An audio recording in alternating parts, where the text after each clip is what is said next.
Here we go!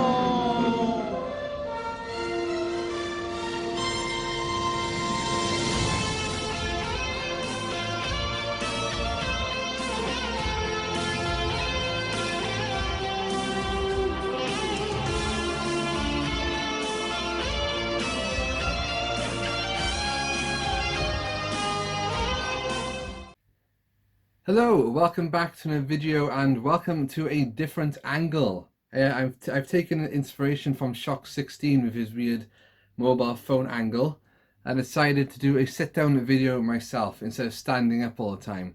Okay, so basically before I start, I just wanted to briefly mention the 90s tag video because there was a huge response to that, but sometimes the originator gets lost along the way, and I think it's important that everybody who does a VR mentions who started it, just to give them credit, and people can go check the original video because it's their idea. And the person in question is Bucky749, also known as the American Samurai. He was the originator of the 90s tag, and I was his first tag, and it went on from there. So I'll put a link to Bucky's channel in the comments in the description below. Yes, and you can go check that out. Oh, however, we are doing another tag today, a tag called my original tag, which is not my tag. It's Interghost. Everybody ready? All together. Hear but all the dudes are singing out of tune. It's your friendly YouTube host, Interghost. Interghost. That song always gets stuck in my head. Honestly, sometimes I'm in work randomly and it pops in. I'm like, what the hell's going on? Okay, so this tag is all about your original items that you owned either as a kid or you've had them for many years and you've still got them. And I had to go rummaging in the attic, and who is it? Right, I don't know why this happened. This is Connor. As you can see, he's a penguin. Open the attic door, this thing just came tumbling out. I saw this black thing flying towards me. He's like, ah! Bang on the head. I have no idea what it was even doing in the attic, but here you go. Maybe we're haunted and someone's hiding penguins up there. Okay, so I had to go in the attic for a lot of these things, which was a bit difficult because 2 years I sorted it out and it was a lot neater and cleaner. And since then I've had my dad go up there and it's a mess again. So I will be cleaning it in the coming months and possibly getting rid of a lot of stuff and doing giveaways. However, enough talk then, let's get on with this thing. So number one on the list is an action figure. So this is my original Street Shark. I think it was called Jab. Isn't that Jab? Jabba? Joe? Jab? From the cartoon Street Sharks, obviously. Sure, I did watch the cartoon, but I was always more into the toys than the actual cartoon itself. So if I have a close-up look, there he is. I wanted to pick a different action figure because I still have loads of my originals. But yeah, this is one I had years ago. I like this because you pull his fist down, hammerhead. That comes out. And there's a fin on his back, and if you press that down, he opens his mouth like he's talking. Subscribe to Matropolis. Yeah, okay, so that is my original action figure, Jab, is that his name? White, something like that, it's in my head. But look at the size of them though, I do love these figures, I think they're awesome. I did buy the one on roller skates for my 90s Kid collection vid, so that was quite cool. Okay, next one is a soft toy. Now I did ask my parents, do you have my original teddy bear when I was first born? I think we do, but I don't know where it is. I can't find it. So instead, I've had to choose this one. Beaker from the Muppets. Bought this in America in... I think it used to be called Disney MGM, the theme park. Now it's called Hollywood Studios, and they've got like a Muppets 3D kind of show there. And me and my family love the Muppets, especially Beaker, who's our favourite. So I bought this when I was there. After we came out, you go into the shop. All the merchandise is there. Beaker simply had to come home. This guy goes for quite a bit of money on eBay, actually.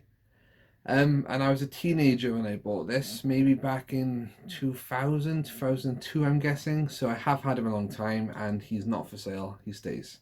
Okay. Next on the list is Cassette Game. Now, I've got all my original Commodore 64 games. The problem is I couldn't get them in the attic. They were in the corner, at the very bottom of a pile of boxes. Could not get there. There's not much space. But I'll insert the picture here, and it is the 5-game Dizzy collection. I think there was like Treasure Island Dizzy, Fast Food Dizzy, was it Fantasyland Dizzy, Magic Land Dizzy. I used to love the Dizzy games, could never finish them. Of course, created by the Oliver twins. But Dizzy is a classic character, and he'll always be a favourite of mine. And I still have that exact collection in the attic. Okay, so next up is Cartridge Game. So I do have this one at hand, and I have chosen Mighty Morphin Power Rangers on the Mega Drive. Used to be obsessed with Power Rangers as a kid, and most of my primary school days were spent imagining or daydreaming that I was a Power Ranger, and then I got a call on my watch and my communicator, and I'd have to go and save the day, so to speak. Yeah, so see, we've got the original cartridge in there, and the manual. This is a fighting game, so you can play as all the Power Rangers, including the Green Ranger, if I remember rightly. But you can also control the monsters, like some of the main ones, like Minotaur. I think that was called Madam Mo. I thought it was Madam Mo. Well, there you go. Or Madame Mo. Okay, Goldar's in it. But then you can also be like the Dragonzords. You can be the Dragonzord, but you can also be the Megazord. Yeah. But it's not a bad little game. I used to love being the Yellow Ranger on here because there was a move she could do, Tiger something I think it was called, where she'd basically kind of spin in midair, rotate with her daggers going along the screen. Such an awesome move to keep doing over and over, and you'd easily win the fight then that way. So you go, original Cartridge Game. I've had it for many years, and it's still in the collection. And if I didn't say, it doesn't count if you used to have a game or an original item, lost it and bought it back. This has to be your original. Okay, next on the list, that's the Cartridge CD Game. Okay, so the CD game I've bought actually is very apt for the t-shirt I'm wearing. It is The Curse of Monkey Island on the PC, way back when. First discovered this game when a mate of mine used to live a few doors away. He had it. He said, "Oh, do you want to come see this cool new game I've got?" And I said, "No, don't ask me why, I just didn't." But then eventually when I did see it, yeah, classic Guybrush Threepwood. I love Monkey Island. And this was an instant classic. Yeah. Disc 1 still there. Disc 2. And the manual. And I also have Monkey Island 1 and 2 on PC as well. So yeah. Wish they'd release this on PlayStation 4 or something. Would be absolutely awesome. But very iconic game for me. As you can see, I still love it now, so I bought a t-shirt. I know On a Retro Tip loves this as well as Walking the Cow loves Monkey Island. I think loads of people out there love Monkey Island. If you've never played Monkey Island, classic point-and-click adventure gaming, just look at the back, look at the cartoon graphics and stuff. You need to go play those games. Secret Monkey Island, Monkey Island 2, The Truck's Revenge, The Curse of Monkey Island. Then there was Escape from Monkey Island, which was I'm not that that one, which was on PlayStation 2, and then there was Telltale Games, The Tales of Monkey Island, which wasn't bad, but it's not the classics. The first three for me will always be the best. Okay, next up is Music Cassette. So now I was looking for, or music CD, I was looking for a cassette of Mighty Morphin Power Rangers, the album I had on cassette when I was a kid. I can't find it, it must have gone. It basically played the theme song and maybe Twice Over, and then something to do with the White Ranger kind of reveal or something at the time. So even though all my cassettes have gone, I have chosen this one. I don't know if this is cheating or not, it's up to you. It's the original Talk Boy tape, featuring the real voices and lines of Kevin, Mary, and Harry. Oh, sorry, Marv, Mary. Of Kevin, Marv, and Harry from Home Alone 2. So if you remember the Talk Boy, I've still got it. I've still got a bunch of cassettes I recorded on. So it'll be interesting to play those back one day and see what's on there. Yeah, I can remember a few things. Yeah, so there you go. I still got that. Next up then is board game. Okay, so the one I've gone for that I found in the attic is Frustration. Used to play this with my parents a lot, many years ago. Oh man, we haven't played for ages. It used to be so frustrating. You have to press that kind of little dice thing in the middle, boom boom, until you got a 6, and then you could move your player out, and the aim of the game was to try and get everyone back home. But if another player landed on your player, then that person would get sent back to the beginning, and it was like, oh, come on. Hence why it's called Frustration. Now, I haven't opened this for a long time, so I hope there's no spiders in it, but we're going to have a look. Cool, we look good, we look good, guys. See, I have some nerves over spiders. Kind of lost my way. The instructions on the front of the box. The inside of the box. Do you know, I never really used to read the instructions as a kid. I just do my own thing, so I wonder if I did play it correctly. Take the four playing pieces of your chosen colour and place them in the 4 home spaces. Yeah, in your turn, pop the dice once. When you pop a 6, move 1 playing piece to your coloured starting space with the right arrow. Right, let's see if we can do this. Briefly, because I don't want this video to go on and on. So that's the board. And you got your dice in the middle. And it's like on some kind of elastic thing, so... Alright, this is going to be on the flat, I think. Oh, 6! Yes! Haha!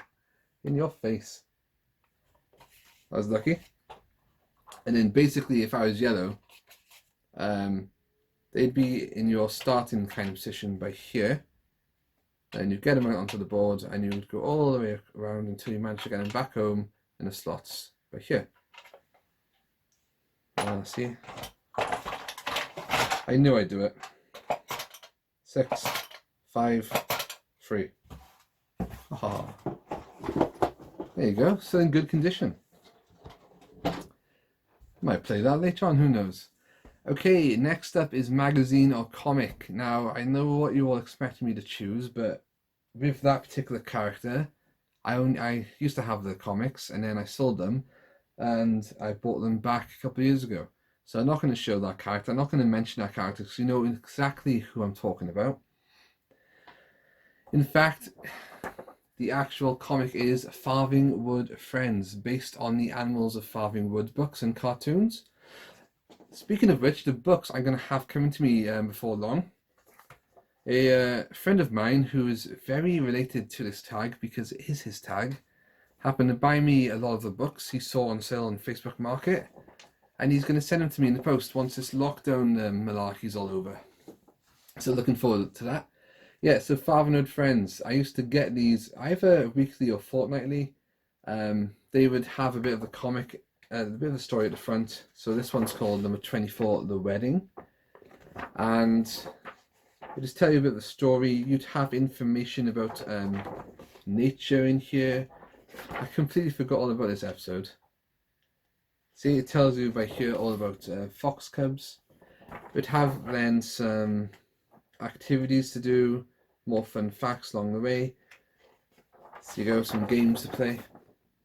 And on the back would always be, or most of the time, a page to colour. And me and my mates spent many long hours just colouring in backs of Animals of Farthing Wood comics. I think I've got like up to 100 odd of these. And these are actually my original ones. And look at the condition of this one, how good it is. It's like mint. Really cool. 3 album stickers of this one as well. Okay. Let's put that down there. What else we got? Book. Right.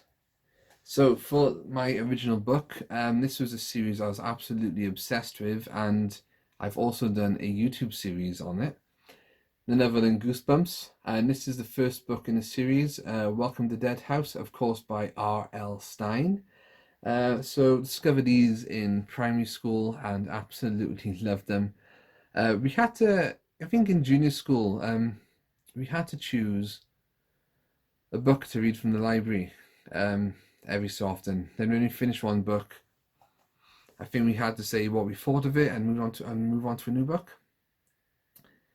And my teacher wasn't happy because I kept on picking Goosebumps books all the time, and he said, "Oh, look, read something different." I was like, "No," but I did in the end.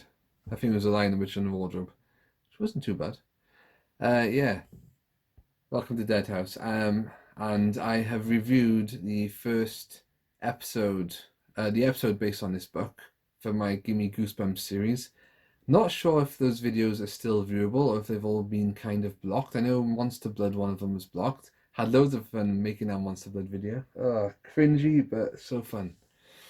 Yeah, I used to read loads of these. This is one of my original books. I have most of the Goosebumps books I've got are all my originals. I did buy some new ones for the series, but obviously I cancelled that series. Oh, my iPad's talking to me. Cancelled that series because it just the editing and the copyright was just a bit too much. But yeah, welcome to Dead House. Welcome to Dark Falls. That was it. Dark Falls. That's the place where they lived. Yeah, classic. I think all the Goosebumps is on Netflix, or it was. So if you want to relive some childhood memories, go and check it out.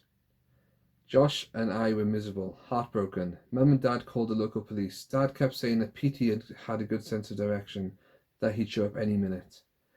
Okay, that's Josh and Amanda's dog, Petey, who ran away, apparently. Okay, now that's the last item I've got to show you, but the last thing on the list is merchandise.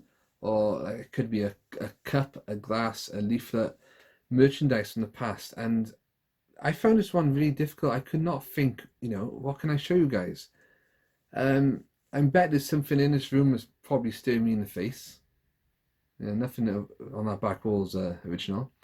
So then in the attic then, and I only thought of this later on, I'm going to choose this one. I do have a Dragon Sword dagger from Mighty Morphin Power Rangers.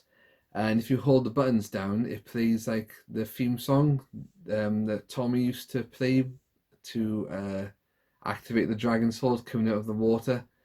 And I remember I was playing it once in the middle of the street. Like, they had the kind of mouthpiece that you blow into close to my mouth, and the neighbour across the road was like, "You playing that?" I was like, yeah I am. It wasn't. It's just a button you press down and the music automatically played.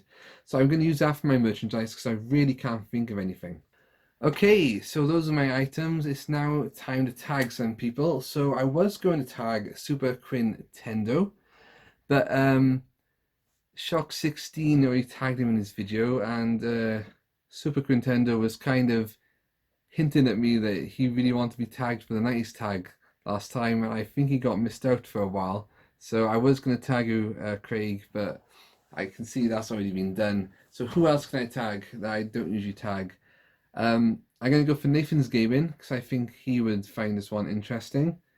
And I think I will go for, well, the person who tagged me for a 90s tag. That is Bucky749, also known as the American Samurai. Go check him out. And yeah, we'll do a retro reclaimer as well, since I'm the guy who kept on nagging him to come back to YouTube. So I'll tag you again as well, Kieran. There you go, guys. That is it. Thanks for watching. Remember to check out the original video. Link in the description. In the description below. And that is our friendly YouTube host, Interghost. Right then, I'm looking forward to all your responses. Interghost did tag loads of people, so there should be quite a few people doing this now. And yeah, don't forget to mention who the original originator of the tag is, Interghost. Right then, as ever, boom, see you soon.